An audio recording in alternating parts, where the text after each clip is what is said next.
हमारे पीडीए परिवार के और राजद और कांग्रेस के समर्थक वोटर हैं, उनका नाम काटने का काम किया। भी जो राहुल गांधी का बयान है, राहुल गांधी जो एसआईआर को लेकर और चुनाव आयोग पे है, उसका समर्थन यादव और मुस्लिम मतदाता है, 50-50 7-7 वोट कटवाने का काम किया है। और मेरे पास प्रमाण भी उतरेगी और राजद भी उतरेगी और जितने जो हमारे इंडिया गठबंधन के साझीदार हैं सभी एकजुट होकर के। दोस्तों नमस्कार, मैं हूं बबलू और आप देख रहे हैं द फ्रीडम वॉइस। एसआईआर पर विपक्ष की तरफ से इस समय जो संसद चल रहा है, संसद सत्र में हंगामा है और इस हंगामे के बीच राहुल गांधी का आज बड़ा बयान आया और काफ़ी गुस्से में दिखे। उनके इस समय आज रडार पे जो था वो चुनाव आयोग था। उन्होंने चुनाव आयोग को रडार पर लेते हुए कहा किसी को छोड़ेंगे नहीं, चुनाव आयोग भाजपा के लिए वोट चोरी करने का काम कर रहा है और जितने भी अधिकारी हैं उनको छोड़ेंगे नहीं, रिटायर होने के बाद भी वो कहीं भी रहेंगे उनको ढूंढ कर लेके आएंगे। विपक्ष लगातार हमलावर है। एक तरफ तेजस्वी यादव जो ये कह रहे हैं कि चुनाव का बहिष्कार तक की बात आ गई। अब सोचिए कि चुनाव के जब बहिष्कार की बात आ जाए तो समझ लीजिए कि मामला कितना गंभीर है। अखिलेश यादव इससे पहले भी कहते रहे हैं, सदन में खड़े होकर कहा है कि मुझे ईवीएम पर भरोसा नहीं है, मैं 80 की 80 सीटें जीत जाऊं यूपी की, बावजूद उसके मैं जब भी मुझे मौका मिलेगा तो मैं ईवीएम को हटाने का काम करूंगा, बैलेट पेपर पर काम करूंगा। राहुल गांधी लगातार ये कह रहे हैं कि वो उन्हें मध्य प्रदेश में शक था, उसके बाद जो लोकसभा का चुनाव हुआ 24 का तो मेरा शक और बढ़ा और मेरे पास सबूत नहीं थे, लेकिन जब मामला महाराष्ट्र का आया तो मेरे पास अब पक्के सबूत है और आइटम बम कह रहे हैं जब मैं देश के सामने इसको लेकर आऊँगा तो उस फुटेगा। ऐसा कौन सा सबूत मिल गया और आप लोगों को चुनाव आयोग पर भरोसा क्यों नहीं है? देखिए, निर्वाचन आयोग पर इसलिए भरोसा नहीं है कि उसे संवैधानिक संस्था कहा जाता है, लेकिन इधर विगत जब से भारतीय जनता पार्टी की सरकार बनी है, देश के प्रधानमंत्री नरेंद्र मोदी जी और गृह मंत्री जो है कि अमित शाह जी बने हैं, तब से वह किसी जो संवैधानिक संस्थाएं हैं उनको कुंद करने का और उनको बंदर और बंदरिया की तरह जो है कि इस्तेमाल करने का काम कर रहे हैं। इधर तो लगता है कि नरेंद्र मोदी और अमित शाह के सामने भारतीय निर्वाचन आयोग और निर्वाचन आयुक्त जो है पूरी तरह से जो है कि आत्मसमर्पण कर चुके हैं। जो राहुल गांधी जी ने प्रश्न उठाया है, यह सवाल मैंने 2022 के विधानसभा चुनाव में भी उठाया था और मैं बता दूं उस समय का घटनाक्रम, जब मैंने दावा किया कि हर बूथ पर जहां यादव और मुस्लिम मतदाता हैं 50-50 7-7 वोट कटवाने का काम किया है। और मेरे पास प्रमाण था कि अक्टूबर में जिन मतदाता सूची में जिन लोगों का नाम था, जनवरी का जब अंतिम प्रकाशन हुआ 2022 में तो डिलीटेड की मुहर लगा दी गई थी। इस तरह हर विधानसभा में भारतीय जनता पार्टी के इशारे पर उत्तर प्रदेश में भाजपा की सरकार बनाने के लिए प्रशासनिक मदद से 20,000 25,000 हर कॉन्स्टिट्यूएंसी में वोट काटने का काम किया गया। तो एक कांग्रेस के नेता, मैं कांग्रेस में उस समय था, कांग्रेस के नेता ने कहा कि इस पर जो है आपराधिक मुकदमा दर्ज हो जाएगा और निषाद जी आप इस जो व्हाट्सएप पर जारी किया है इसको आप डिलीट कर दीजिए। हमने कहा कि मैं जवाब देने के लिए तैयार हूं, मेरे पास प्रमाण है और दोनों मतदाता सूचियां हैं। राहुल गांधी के पास ऐसा कौन सा वो जो आइटम बम हाथ लग गया, कौन सा ऐसा सबूत लग गया है कि जिसके लिए कह रहे हैं कि पूरे देश में भूचाल आएगा और पूरे देश के सामने हम ला देंगे, और पूरा गुस्से में लाल हैं वो इस समय और ऐसा लग रहा है वो कह रहे हैं कि वापस उलट कर आए। बयान देखना चाहिए उस समय राहुल गांधी कितना गुस्से में, कह रहे हैं कि हम छोड़ेंगे नहीं किसी को, चाहे वो रिटायर हो जाए चाहे वो कहीं भी रहेगा, उसको ढूंढ कर लेके आएंगे उन अधिकारियों को तो जो भाजपा के लिए वोट चोरी कर रहे हैं। देखिए, प्रमाण इसी तरह का है। आप देखे होंगे कि 2022 के विधानसभा चुनाव के बाद कहीं माननीय अखिलेश यादव जी ने टिप्पणी किया, मैं इनके साथ नहीं था, इनको नोटिस जारी हुई और मैं दावा के साथ आप ही लोगों के सामने कहा था कि मैं माननीय अखिलेश यादव जी के साथ पूरी तरह से खड़ा हूं और मेरे पास प्रमाण है कि मतदाता सूचियों में जो है निर्वाचन आयोग के द्वारा जिला निर्वाचन अधिकारी के माध्यम से जो है वोटों को काटने का काम किया गया है, जो विशेष करके जो है सपा समर्थक वोटर रहे हैं। मध्य प्रदेश का चुनाव हुआ, वहां पर जो है कि हेरफेर किया, कांग्रेस जो है बड़ा सर चढ़ करके बोल रहा था उसकी जीत, और उसी समय जो कांग्रेस के सबसे बड़े नेता थे मध्य प्रदेश के कमलनाथ ने, और हमारे ही एक विधायक के मदद से कमलनाथ 15 महीने तक मध्य प्रदेश के मुख्यमंत्री रहे और उन्होंने पत्रकारों से कहा कि कौन अखिलेश वखिलेश, मैं अखिलेश को नहीं जानता हूं। इतना घमंड में थे कि कांग्रेस की सरकार बनी और सच्चाई भी ये थी कि जनता वहां परिवर्तन चाह रही थी। वहां पर जो है मतदाता सूची में हेरफेर किया गया, मतगणना में भी हेरफेर किया गया और मध्य प्रदेश और हरियाणा के चुनाव में बड़े पैमाने पर जो है भारतीय जनता पार्टी ने दोहरा गेम किया। एक तरफ एकनाथ शिंदे को साइड करना था और दूसरी तरफ जो है भाजपा की स्वतंत्र सरकार बनाना था।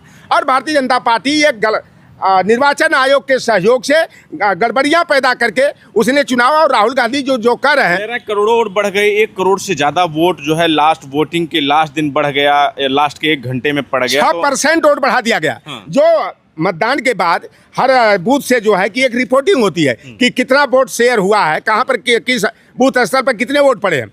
पता लगा कि जहाँ 51% 52% वोट शेयर दिखाया जा रहा था, 56 और 57% हो गया। करोड़ों कई लाख का जो है हेर फेर किया गया। आप देख लीजिए कि मध्य प्रदेश जो SIR का चल रहा था बिहार में, आप वहाँ देखेंगे कि 72 लाख मतदाताओं का जो है कि, और विशेष करके जो हमारे PDA परिवार के और राजद और कांग्रेस के समर्थक वोटर हैं, उनका नाम काटने का काम किया गया। अजीत अंजुम एक पत्रकार है। वो तो हम सब जानते हैं, जो अजीत अंजुम पर FIR हुई, लेकिन चुनाव आयोग भी सफाई दे रहा है अपनी। चुनाव आयोग कह तो रहा है कि आप लोग या जो विपक्ष के लोग हैं वो ये चाहते हैं कि जो लोग जो घुसपैठिए हैं उनको वोट देने दो, जो मर गए हैं उनको वोट देने दो, जो प्रदेश छोड़कर जा चुके हैं कहीं और शिफ्ट हो गए हैं वो वहाँ भी वोट देते हैं, यहाँ भी। वो तो कह रहा है ना कि हम तो उन लोगों का वोट काट रहे हैं जो अब इस दुनिया में नहीं है, जो दूसरे प्रदेशों में है या किसी और देश से जो घुसपैठी उनका वोट काटे। तो फिर आप लोगों को ऐसा क्यों लग रहा है कि आपके वोट कट रहे हैं? देखिए, ये निर्वाचन आयोग की दलील बेबुनियाद है। हजारों हजार की संख्या में पटना के एक पुल के ऊपर जो SIR के तहत जो है विशेष पुनरीक्षण के लिए मतदाता सूची में संशोधन के लिए जो आवेदन मतदाताओं ने किया था, हजारों हजार की संख्या में रोड पर मतपत्रों उसको आवेदन पत्र को फेंक दिया गया। अजीत अंजुम जी ने जब स्टिंग ऑपरेशन किया तो पता लगा अधिकारी जो है कि गलत फार्मों पर दस्तखत करके गलत लोगों का मतदाता सूची में नाम शामिल करने का काम कर रहे थे। पिछली बार जो मध्य प्रदेश का बिहार के चुनाव में अगर देखा जाए NDA का और इंडिया गठबंधन का जो वोट शेयर का अंतर था, कुल मिला करके केवल 12,500 का अंतर था।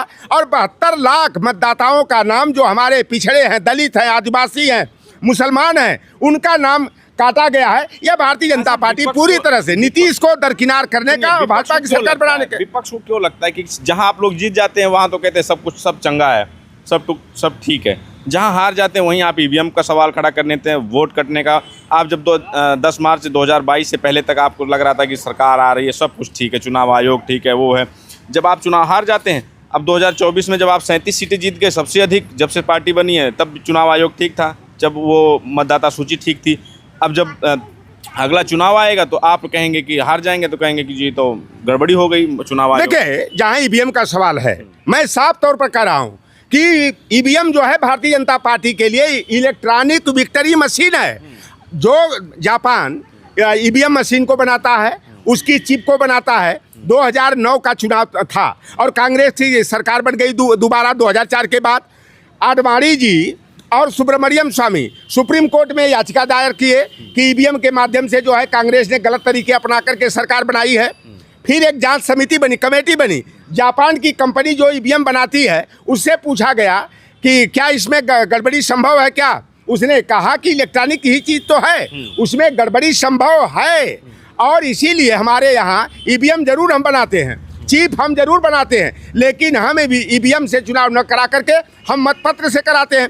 भारत एक विकासशील देश है और तमाम जो विकसित राष्ट्र हैं, चाहे रूस, जापान, जर्मनी हो, कोरिया हो, चाइना हो, इटली हो, वहाँ पर जो है मतपत्र से चुनाव होता है। तो भारत जैसे विकासशील देश में EVM से चुनाव क्यों?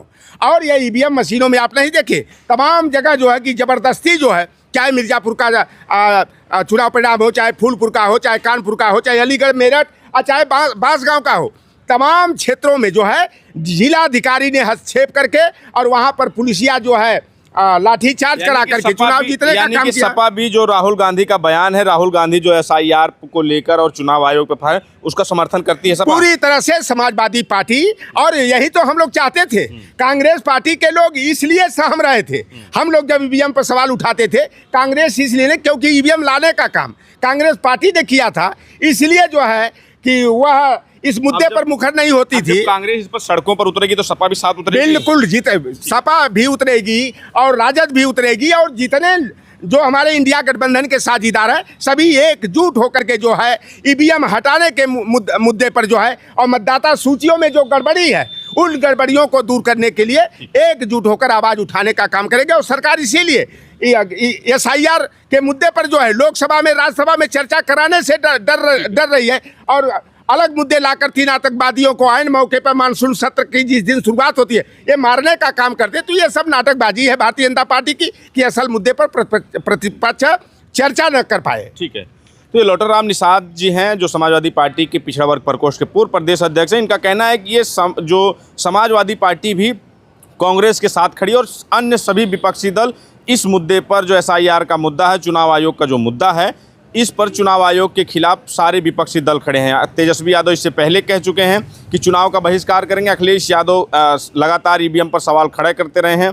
अब सोचिए कि जिस देश में से ये ईवीएम मशीन आती है उस देश में बैलेट पेपर से चुनाव होता है और जहां पर इंडिया में यानी भारत में हमारे ये कहा जाता है कि वोट जो है अगर होगा तो वो वोट काफ़ी लेट हो जाएगा, वोटिंग की प्रक्रिया बढ़ जाएगी, टाइम बढ़ जाएगा, काउंटिंग में समय लग जाएगा। जबकि अमेरिका जैसे देश जो है, चाइना जैसे जितने भी अभी फ़िलहाल विकसित देश हैं जो भारत से, वो बैलेट पेपर से।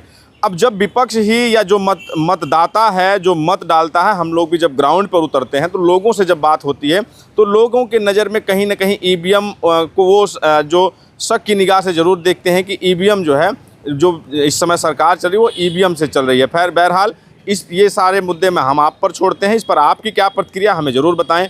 बने रहें हमारे साथ, मिलेंगे किसी और जगह से किसी अन्य मुद्दे पर। हमारे सहयोगी कैमरामैन अभिषेक के साथ बबलू, लखनऊ।